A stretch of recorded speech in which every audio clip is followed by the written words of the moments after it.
Seseorang dikatakan hakim itu orang soleh, hakim. Bertemu dengan iblis, dia tahu itu iblis. Jadi iblis itu ada nyerupai manusia.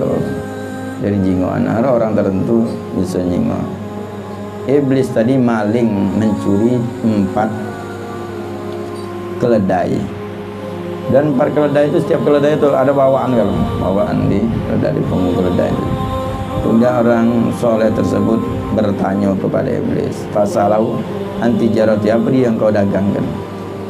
Apa dia? Barang apa yang kau dagangkan? Apa kata iblis? Faqala iblis, al-jawr wal hasad wal khiyana wal kaid. Yang aku dagangkan adalah kezoliman, hasud, khianat dan tipu daya. Ini yang ku jual. Ini yang ku bawa.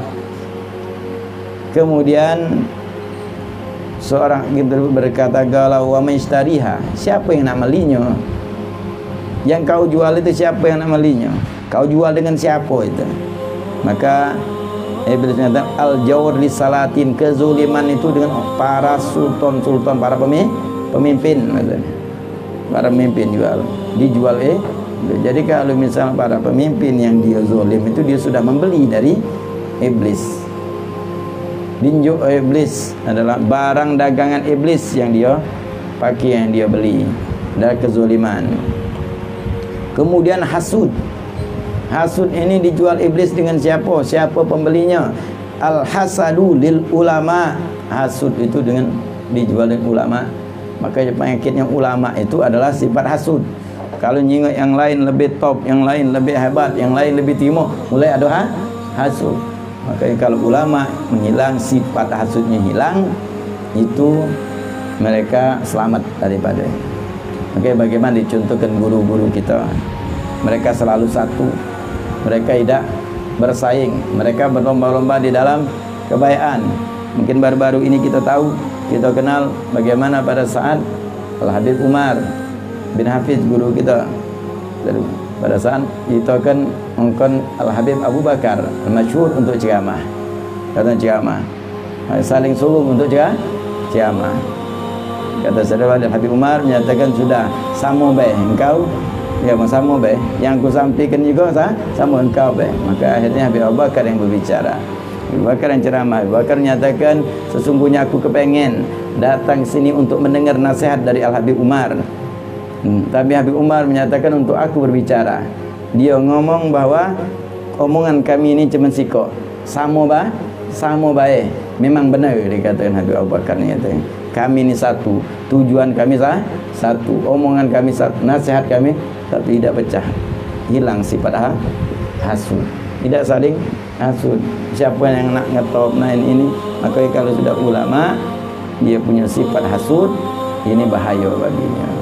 Nyingok yang ini, oh lebih hebat, wah nyingok ini lebih terkenal, wah nyingok ini lebih banyak pengikutnya, itu hasud. Hingga akhirnya apa? Ya saling memojokkan, naudzubillah min dzalik. Itu sifat apa?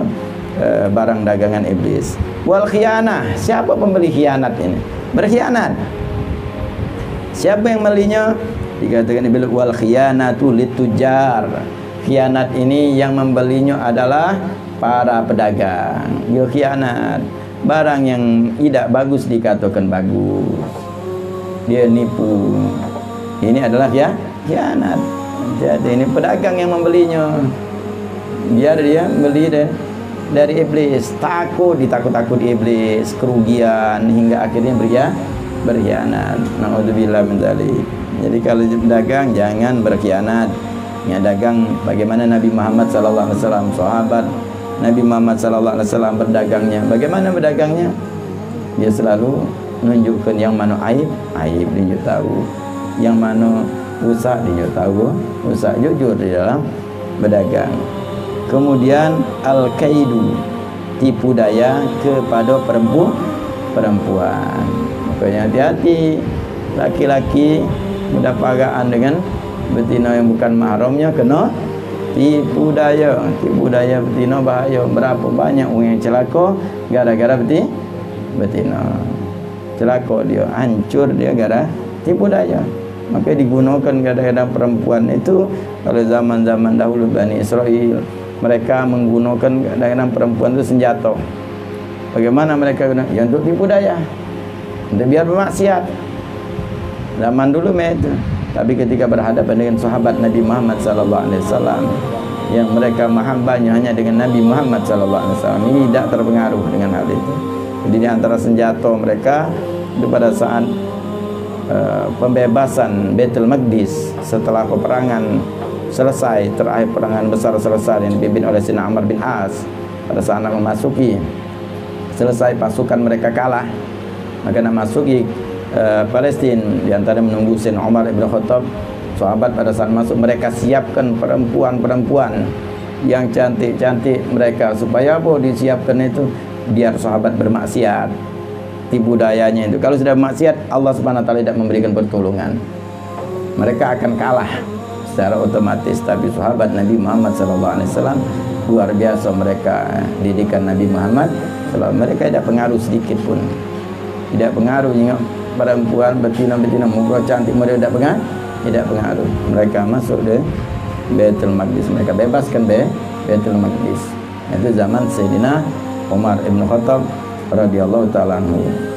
Itu sahabat Nabi Muhammad SAW luar biasa. Makanya hati-hati, tipu daya ini adalah barang dagangan iblis. Itu banyak dibeli oleh perempuan. Maka kalau perempuan yang senantiasa mengutamakan taat kepada Allah Subhanahu wa taala, dia akan selamat darinya.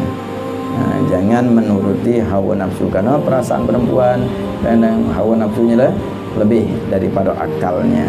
Ya, seorang perempuan itu kalau dia taat kepada Allah, taat kepada suaminya, karena kalau taat kepada suami dia mengandalkan akal suaminya, bukan akal dia dewek. Karena perempuan itu yang dinamakan Nabi Muhammad sallallahu alaihi wasallam nakisuddin wal agal, kurang agama dan akalnya, karena perasaan lebih.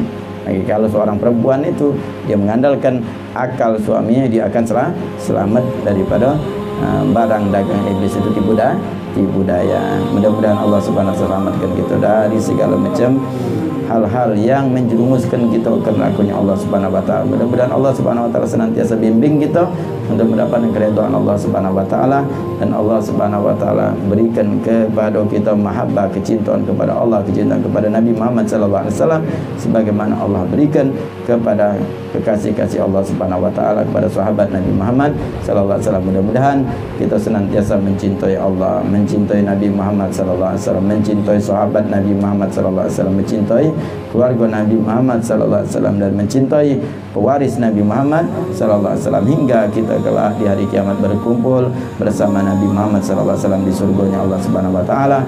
Wa ala hadiniya wa fi kulli natin salih wa ila hadratin Nabi Sayyidina Muhammadin sallallahu alaihi wasallam. Al-Fatihah.